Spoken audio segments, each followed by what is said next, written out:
Hello dear aspirants, মই সকলোকে আমাৰ চেনেলৰ এটা নতুন ভিডিঅ'লৈ পুনৰ স্বাগতম জনাইছোঁ।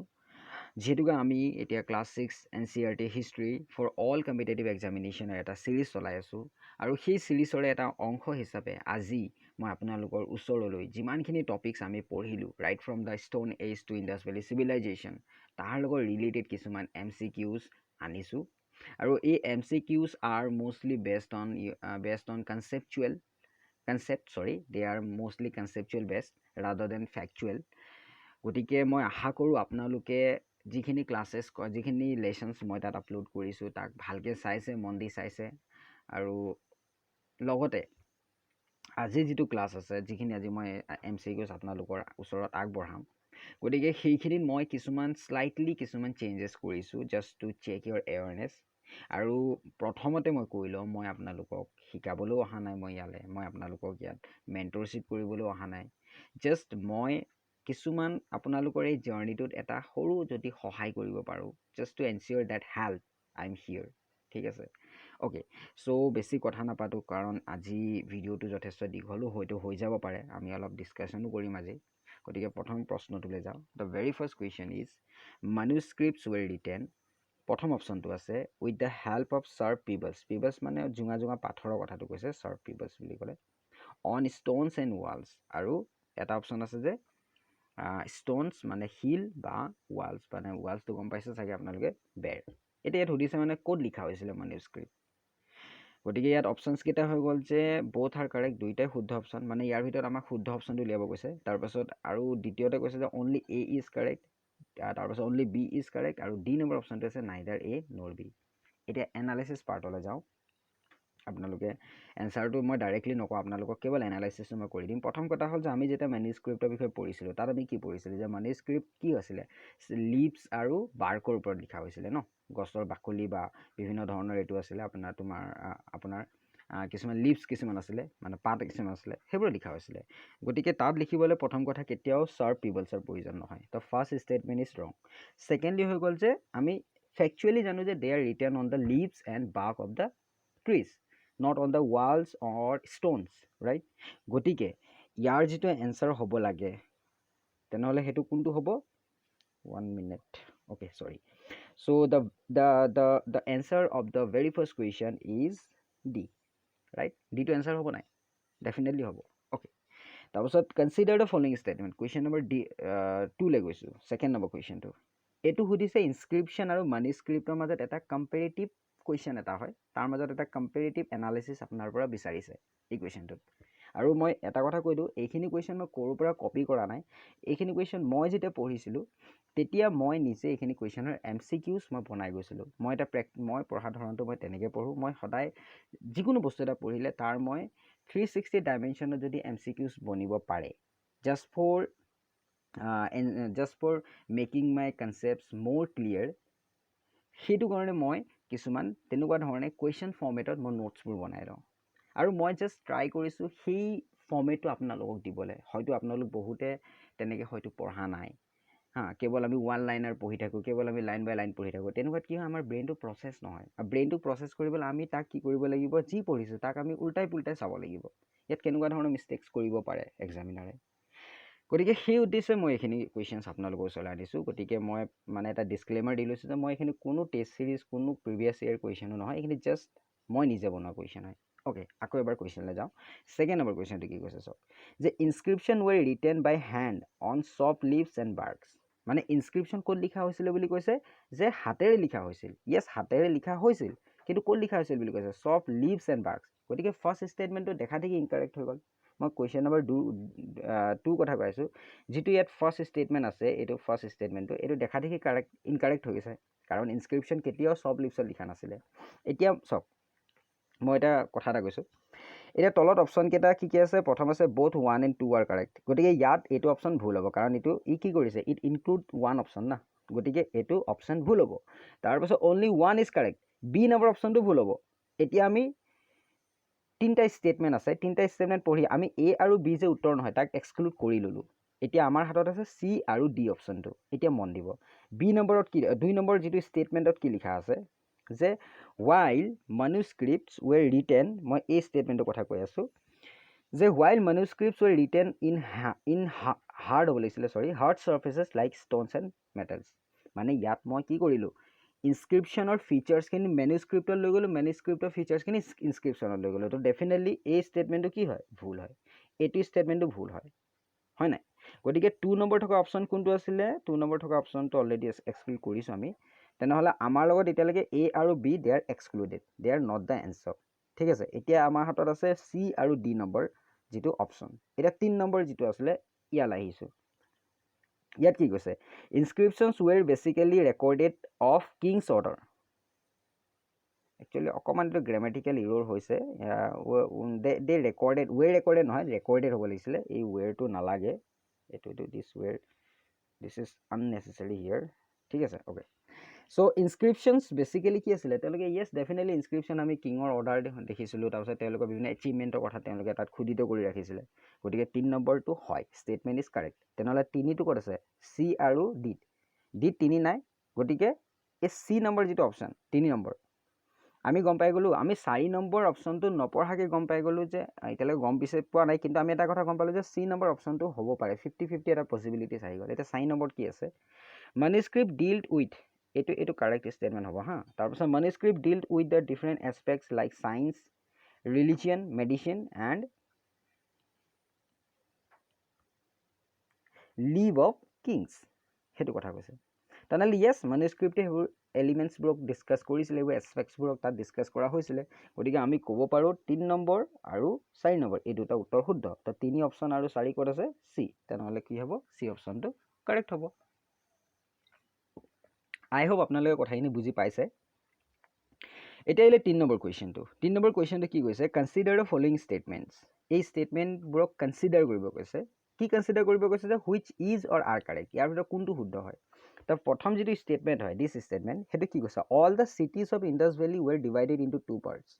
এতিয়া এটা কথা কওঁ মই যেতিয়া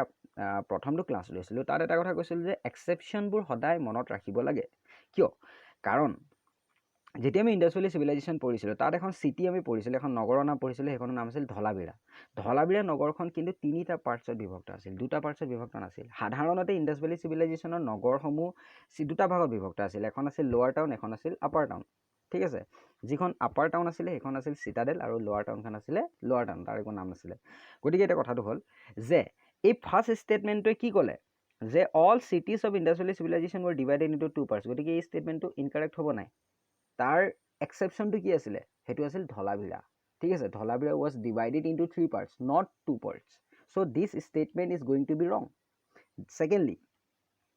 the western part was lower and eastern part was higher এতিয়া আপুনি চাওক মই আপোনালোকৰ কেনেকৈ এৱাৰনেছৰ লগত খেলিবলৈ চেষ্টা কৰিছোঁ মই একচুৱেলি কৈ দিছোঁ গতিকে অলপ ইজি হ'ব কিন্তু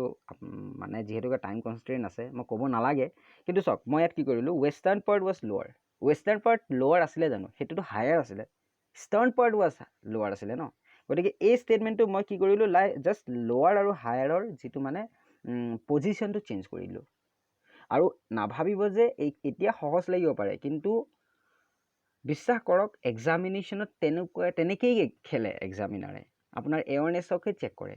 আৰু এইটো কেৱল ডাঙৰ এক্সাম নহয় সৰু সৰু এক্সামৰ ক্ষেত্ৰতো সেইটো কৰা হয় মই দেখিছোঁ তেনেকুৱা গতিকে এইখিনি চিৰিয়াছলি ল'ব একদম কুৱেশ্যনৰ শ্লাইট কিছুমান মিষ্টেক্স এক্সাম মানে কুৱেশ্যনছবোৰৰ কৰা হয় যাক লৈ আমি কি হয় আমাৰ ভুল হৈ যায় বহুত সময় হা গতিকে এই ষ্টেটমেণ্টটো কি হয় দিছ ইজ ৰং তাৰপাছত আহিলে the western part was known as citadel এইটোতো চবেই গম পালোৱেই যে ৱেষ্টাৰ্ণ পাৰ্টটো চিটাডেল আছিলে গতিকে এই ষ্টেটমেণ্টটো কাৰেক্ট হয় এতিয়া 3টো ক'ত আছে চি নম্বৰ গতিকে এতিয়া আমি কি ক'ব চি নম্বৰ উত্তৰটো কাৰেক্ট হয় only 3 option is correct okay এতিয়া আহিলে 4 নম্বৰ কুৱেশ্যনটোলৈ যাওঁ 4 নম্বৰত কৈছে দ্য চিটাডেল এটা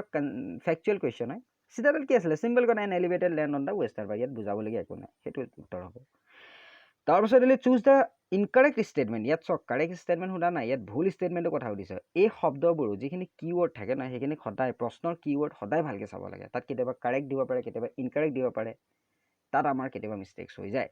গতিকে ইনকাৰেক্ট হৈছে ষ্টেটমেণ্টছ ৰিগাৰ্ডিং দ্য গ্ৰেট বাথৰ ওপৰত ইনকাৰেক্ট ষ্টেটমেণ্ট কোনটো হয় তো প্ৰথম ষ্টেটমেণ্টটো আছে it was situated at Mohenjodaro এইটো চকুমতে আমি চবেই গম পাওঁ যে ইট ইজ কাৰেক্ট ষ্টেটমেণ্ট মহেঞ্জোদাৰোতে আছিলে গ্ৰেট বাথ ঠিক আছে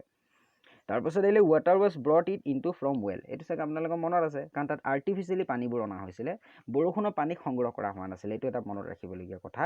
বৰষুণৰ পানীক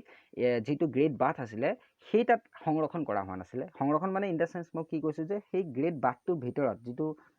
মানে গা ধোৱা জেগা আছিলে য'ত পানীখিনিত মানুহে গা ধুইছিলে, সেই পানীখিনি কিন্তু বৰষুণৰ পানী বুলি আমি ক'ব নোৱাৰোঁ, মানে তাত সংৰক্ষণ কৰি ৰখা ক'ব নোৱাৰোঁ, কিন্তু তালে পানী অনা হৈছিলে কাষত কিছুমান ডাঙৰ ডাঙৰ ৱেলছ আছিলে, কিছুমান কুঁৱা আছিলে, সেই কুঁৱাবোৰৰ পৰা আৰ্টিফিচিয়েলি পানী তালে অনা হৈছিলে। গতিকে এই ষ্টেটমেণ্টটো আমি কাইণ্ড অফ কাৰেক্ট ষ্টেটমেণ্ট ক'ব পাৰোঁ। তাৰপিছত আহিলে it has steps from 4 side, এইটো মনত ৰাখিবলগীয়া কথা। তাত নামিবলৈ কেৱল 2 ফালৰ পৰাহে ষ্টেপছ আছিলে, চিৰি আছিলে, 4 ফালৰ পৰা চিৰি নাছিলে। গতিকে দিছ ষ্টেটমেণ্ট ইজ ইনকাৰেক্ট। তাৰপিছত আহিলে অল পিপল টুক ডিপ, এই ইয়াত খেলিলোঁ মই, মেইন এৱাৰনেছটো ইয়াত খেলিব লগা হ'ল, ইয়াত খেলিছোঁ। গতিকে চাওক all people dip in it on special occasions, মানে সকলো মানুহে ইয়াত কি কৰিছিলে, মানে ইয়াত ডিপ ইন ইট বুলি ক'লে মানে গা ধোৱা কথাটো কৈছে যে সকলো মানুহে কিছুমান বিশেষ কিছুমান মানে অকেজনত ইয়াত গা ধুইছিলে। প্ৰথম কথা হ'ল ইয়াত সকলো মানুহে গা ধোৱা নাছিলে। আমি তেতিয়া ক্লাছেছবোৰ আমি যদি আপোনালোকে আগৰ ক্লাছেছখিনি দেখিছে তাত নিশ্চিতভাৱে আপোনালোকক মই এটা কথা কৈছিলোঁ যে ইয়াত সকলো ক্লাছেছ অফ পিপলে অহা নাছিলে, এইটো কেৱল যিসকল ৰুলাৰ ক্লাছ আছিলে, চ' তেওঁলোকে কিছুমান স্পেচিয়েল অকেজনত ইয়াত গা ধুইছিলে। গতিকে this statement is going to be incorrect. গতিকে এতিয়া 1 আৰু 2 ক'ত আছে, 1 আৰু 2 আছে এ নম্বৰ। গতিকে both 1 and 2 are correct, A number is going to be the answer। ঠিক আছে, ইমানখিনি গম পাইছে আপোনালোকে। তাৰপিছত আহিলে চুজ দ্য কাৰেক্ট ষ্টেটমেণ্ট। এতিয়া 6 নম্বৰ কুৱেশ্যনটোলৈ আহিলোঁ, দিছ কুৱেশ্যন। ইয়াত কি কৈছে, এইটো কুৱেশ্যনত আহিছোঁ 6 number. There was no' priestly domination in Indus valley civilization. Definitely সেইটো আপোনালোকে মনত ৰাখিব, কাৰণ ধৰ্মীয় দিশটোৰ পৰা কুৱেশ্যনছ সোধে। ধৰ্মীয় মানে ধৰ্ম, সমাজ, এইবোৰ দিশৰ পৰা কুৱেশ্যন সোধে। ৰাজনীতিক ইতিহাসৰ পৰা মোষ্টলি কুৱেশ্যন ইমান নুসুধে, কিছুমান টাৰ্মিনলজিছ সোধে মোষ্টলি, তেনেকৈ নুসুধে বহুত বেছি কুৱেশ্যন। কিন্তু এই ধৰ্মৰ কথাটোৰ পৰা সোধে, মানে ধৰ্ম মানে যিবোৰ স্পেচিয়েল ফিচাৰ্ছ থাকে, লাইক দ্য প্ৰিন্সলি ডমিনেশ্যন আছিলে নাই, মানে পূজাৰীসকলৰ তাত প্ৰভাৱ বেছি আছিলে নেকি? ন' আমি ক'ব পাৰোঁ নাছিলে, কাৰণ তাত আমি ডাঙৰ ডাঙৰ টেম্পল আৰ্কিটেকচাৰ দেখা নাই আমি, ঠিক আছে, ডাঙৰ ডাঙৰ ৰিচুৱেলছবোৰ কৰা হোৱা নাছিলে। But no' ritual of sacrifice was perform. আপোনালোকে মনত পেলাওকচোন, মই কৈছিলোঁ ন যে এনেকুৱা নাছিল, য়েছ আমি এইটো মানিব লাগিব যে প্ৰিষ্টলি ডমিনেশ্যন আছিলে, but at the same time যে ছেক্ৰিফিচিয়েল ৰিচুৱেল চলিছিলে, মানুহে বলি প্ৰথা তাত প্ৰচলন আছিলে, মানুহে পূজা পাঠ কৰিছিলে। এনেকুৱা নাছিল যে মানুহ অকল নাস্তিক আছিল, তেওঁলোক নাস্তিক নাছিল, তেওঁলোক আস্তিক আছিল, তেওঁলোকে ঈশ্বৰৰ ওপৰত বিশ্বাস আছিল, তেওঁলোকে প্ৰকৃতিক পূজা কৰিছিলে। And at the same time they also' performed sacrificial ceremonies, মানে হ'ল তেওঁলোকে বলি প্ৰথা মানে বলি বিধান সম্পৰ্কীয় কিছুমান পৰম্পৰা তেওঁলোকৰ মাজত প্ৰচলিত আছিল। গতিকে এইটো উত্তৰ শুদ্ধ হ'ব। গতিকে আমি কি ক'ব পাৰোঁ, 6 নম্বৰৰ উত্তৰটো কি হ'ব, বিটো হ'ব। তাৰপিছত আহিলে 7 নম্বৰ। 7 নম্বৰত কি আছে চাওক। অ'কে, চ' 7 নম্বৰ প্ৰশ্নটো আছে the Harappan seals were made of. এইটো ইম্পৰ্টেণ্ট কুৱেশ্যন হয়। হাৰাপ্পানৰ চিলবোৰ কিহে বনোৱা হৈছিলে, এইটো এটা ভেৰি ফেকচুৱেল কুৱেশ্যন, এইটো মনত ৰাখিব। ষ্ট'নৰ পৰা তেওঁলোকে চিলছ বনাইছিলে, ঠিক আছে। তাৰপিছত ব্ৰঞ্জ ৱাজ ফাৰ্ষ্টলি ইউজ ডিউৰিং। ব্ৰঞ্জৰ প্ৰথম ব্যৱহাৰ, ভেৰি ইম্পৰ্টেণ্ট ফেক্ট, মই তেতিয়া ক্লাছ লওঁতে কৈছিলোঁ যে ইণ্ডাছ ভেলী চিভিলাইজেশ্যনৰ সময়তে প্ৰথম আৰ্টিফিচিয়েলি প্ৰডিউচ ব্ৰঞ্জৰ ব্যৱহাৰ কৰা হৈছিলে। ব্ৰঞ্জ টিন আৰু কপাৰৰ সংমিশ্ৰণত বনোৱা হয়। গতিকে ইণ্ডাছ ভেলী চিভিলাইজেশ্যনত মানুহ technically they are very advanced and they used bronze in a extensive manner, ঠিক আছে। তাৰপিছত চাওক মেচিংটো ভেৰি ইজি, মই কি আছে 12,000 পৰা 10,000 কি আছিলে, সেইটো পেলিঅ'লিথিক আছিলে নাই তাৰ, চৰি এইটো মোৰ ভুল হৈছে,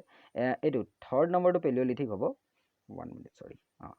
চ' from 2 million to 1200 it is paleolithic. তাৰপাছত আহিলে 10,000 এণ্ড এইটো হৈ গ'ল নিঅ', তাৰপিছত এইটো হৈ গ'ল মিছ'। এইটো জাষ্ট ফৰ ইউৰ আণ্ডাৰষ্টেণ্ডিং, এনেকুৱা কুৱেশ্যন এক্সামত নাহে, ডোণ্ট ৱৰি। তাৰপিছত আহিলে which of the following materials was not known by the Indus valley civilization. Very important. ইয়াৰ ভিতৰত কোনটো মেটেৰিয়েল ইণ্ডাছ ভেলী চিভিলাইজেশ্যন জনা নাছিলে, এইটো ফেকচুৱেল কুৱেশ্যন হয়। এইটো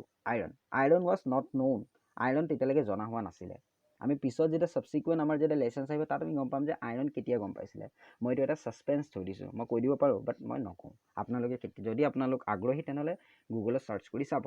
কিন্তু till Indus valley civilization there was no' such use of iron seen, ঠিক আছে। Use of copper was so' prevalent, মানে কপাৰৰ খুব বেছি ব্যৱহাৰ কৰা হৈছিলে, but it was not use to make. ইয়াৰ ভিতৰত কোনটো বস্তু নবনাবলৈ কপাৰ ব্যৱহাৰ কৰা হৈছিলে, অলপ আগত আমি পঢ়িছিলোঁ নহয়, যে আমি কি পঢ়িছিলোঁ যে চিলছৰ যিটো গঠন চিলছ কেনেকৈ বনোৱা হৈছিলে চিলছ বনোৱা হৈছিলে শিলেদি চিলছ বনোৱা হৈছিলে বিভিন্ন ধৰণৰ মোহৰবোৰ গতিকে এইটো বনোৱাতে কপাৰৰ ব্যৱহাৰ কৰা নাছিলে বাকী তিনিটাতে আমি কপাৰৰ ব্যৱহাৰ মানে কপাৰৰ এইবোৰ এলিমেণ্টছ আছিলে আৰু ইয়াত আৰু এটা কথা পইণ্ট কৰিবলগীয়া কথা আছে এইটো পইণ্ট উইপনছ ইণ্ডাছ ভেলী চিভিলাইজেশ্যনৰ লোকসকল শান্তিপ্ৰিয় আছিল বাট এনেকুৱা নাছিল যে তেওঁলোকে অস্ত্ৰ শস্ত্ৰ ব্যৱহাৰ কৰা নাছিলে হয়তো তেওঁলোকে সেল্ফ ডিফেন্সৰ কাৰণে ব্যৱহাৰ কৰিব পাৰে কিন্তু বাট দে ইউজড উইপনছ আছিলে কিন্তু তেওঁলোকৰ মাজত ডাঙৰ ৰথ নাছিলে তেওঁলোকে ডাঙৰ মুকুট পিন্ধা নাছিলে যিবোৰ মানে মুকুট মানে এই আপোনাৰ যুদ্ধৰ সময়ত যিবোৰ পিন্ধা হয় ডাঙৰ ঢালৰ ব্যৱহাৰ কৰা নাছিলে পিচফুল এটা চিভিলাইজেশ্যন আছিলে বহুত প্ৰগ্ৰেছিভ আছিলে তেওঁলোকে যুদ্ধ বিগ্ৰহত বেছি বিশ্বাস ৰখা নাছিলে ঠিক আছে তাৰপিছত আহিলে হু ৱেৰ স্ক্ৰাইবছ এইটো এটা ইম্পৰ্টেণ্ট কুৱেশ্যন হয় তো স্ক্ৰাইবছ কোন আছিলে চিম্পল এইটো ইয়াত মই ইমান কৈ নাথাকোঁ দে ৱেৰ পিপল হু নিউ ৰাইটিং মানে যিসকলে তেতিয়া লিখিব জানিছিলে ন ইণ্ডাছ ভেলী চিভিলাইজেশ্যনৰ ওপৰত সময়ত তেওঁলোকক স্ক্ৰাইবছ কোৱা হৈছিলে আৰু এই স্ক্ৰাইবৰ যিটো ৰোল সেইটো মেডাইভেল হিষ্ট্ৰীৰ সময়ত খুব বেছি ইম্পৰ্টেণ্ট হৈ যায় কাৰণ মেডাইভেল হিষ্ট্ৰীত আমি মষ্টলি মেনুস্ক্ৰিপ্টৰ কথা আমি তাত পঢ়িব লাগিব মানে ৰজাই যিবোৰ কৰিছিলে মষ্টলি এইবোৰ ৰেকৰ্ড কৰা হৈছিলে আৰু তাত স্ক্ৰাইবৰ খুব ভূমিকা আমি দেখিছোঁ ঠিক আছে which of the following is or are not correct about paleolithic এজৰ ভিতৰত কোনটো ইয়াত শুদ্ধ নহয় ইয়াত কৈছে যে it extends between 2 million years to about 1200 years 12,000 years হ'ব য়েছ ডেফিনেটলি শুদ্ধ হয় আমি কৈছিলোঁ 2 মিলিয়নছৰ পৰা 12,000 years it covers very less amount of no' আমাৰ হিউমেন হিষ্ট্ৰী 99% যিটো হিউমেন হিষ্ট্ৰী হয় ইট কভাৰ্ছ দিছ পেলিঅ'লিথিক এজে সেইটো কভাৰ কৰি থৈছে তাৰপিছত আহিলে paleolithic word comes from Latin not Latin it comes from Greek এইটো ক'ৰ পৰা আহিছে গ্ৰীকৰ পৰা আহিছে গতিকে ইয়াত কেৱল উত্তৰটো কি হ'ব এ নম্বৰ ঠিক আছে তাৰপিছত আহিলে the fire was first discovered very very important মানুহে প্ৰথম ফায়াৰ কেতিয়া ব্যৱহাৰ কৰিব পাৰিছিলে এইটো কিন্তু কেতিয়া আপোনালোকে কি ভাবিছে অ' মাই গড ৰ'ব 1 মিনিট অ'কে চ' স্ক্ৰীনখন মোৰ ওপৰলৈ আনিবলগীয়া হৈ আছিলে okay so' fire was ফাৰ্ষ্টলি discovered simple এইটো মনত থ'ব এইটো পেলিঅ'লিথিক এজত কৰা হৈছিলে এইটো 1 minute fire was discovered in palaeolithic age the agriculture became popular in which of the following stone is again agriculture popular হৈছিলে নিঅ'লিথিক এজৰ পৰা মানে আমি ইয়াৰ যদি লজিকটো কওঁ লজিকটো হ'ল যে 7,000 years আগত কি হৈছিলে কটন প্ৰথমবাৰৰ বাবে এইটো কৰা হৈছিলে গ্ৰ'ন কৰা হৈছিলে মানে প্ৰথমবাৰৰ বাবে প্ৰডিউচ কৰা হৈছিলে গতিকে আমি ক'ব পাৰোঁ নিঅ'লিথিক এজৰ পৰাহে দৰাচলতে এগ্ৰিকালচাৰেল ডেভেলপমেণ্ট হ'ব ধৰিলে তাৰ আগত হোৱা নাছিলে তাৰ আগত পিপল দে ৱেৰ হাণ্টাৰ্ছ এণ্ড গেডাৰাৰ্ছ ঠিক আছে সেইটো মনত ৰাখিব last question consider the following statements regarding cotton very very important কটনক লৈ ইয়াৰ ভিতৰত কোনকেইটা ষ্টেটমেণ্ট শুদ্ধ হয় সুধিছে it was firstly grown at Mehrgarh yes definitely শুদ্ধ the growth of cotton was taken place at about 7,000 years ago again correct statement there was an extensive use of cotton during Indus Valley civilization এইটো মনত ৰাখিব yes গতিকে ইয়াৰ এনসাৰটো হ'ব এই গতিকে তলৰ ফালে মই ইয়াৰ এনসাৰ্ছবোৰ লিখা আছে আপোনালোকে এইখিনি চাই ল'ব গতিকে ইমানতে মই ৰাখিছোঁ কাৰণ ভিডিঅ'টো দীঘল হৈ গৈছে ঠিক আছে গতিকে আপোনালোকে এবাৰ ভালকৈ চাব ভিডিঅ'খিনি আশা কৰোঁ মোৰ কষ্টখিনিক আপোনালোকে কিছু হ'লেও মানে স্বীকৃতি এটা দিব ধন্যবাদ আৰু ইয়াকে কৈ মই এইটো লেকচাৰ সামৰিছোঁ আৰু আপোনালোকেও যদি আপোনালোকৰ কিছুমান কমেণ্টছ ইয়াত যদি দিব বিচাৰে বা আপোনালোকৰ যিখিনি এনচাৰ আছে সেইখিনি আপোনালোকে কমেণ্ট ছেকশ্যনত লিখি দিব পাৰে ঠিক আছে গতিকে হ'ব আপোনালোকে ভালকৈ পঢ়া শুনা কৰক কিছু সময় উলিয়াই কাৰণ এতিয়া আমি সকলো ঘৰত আছোঁ আমাৰ হাতত কিছু সময় আছে বেছি মই এতিয়া নেক্সট যিটো আমাৰ ভিডিঅ' আহিব এইটো ছিৰিজত তাত আমি বেদিক চিভিলাইজেশ্যনৰ বিষয়ে পঢ়িম গতিকে কিছু আপোনালোকেও যদি পাৰে পঢ়ি থ'ব যিমানখিনি মই পাৰোঁ মোৰ ফালৰ পৰা দিম হ'ব তেনেহ'লে মই ইয়াতে ক্লাছটো ৰাখিছোঁ ধন্যবাদ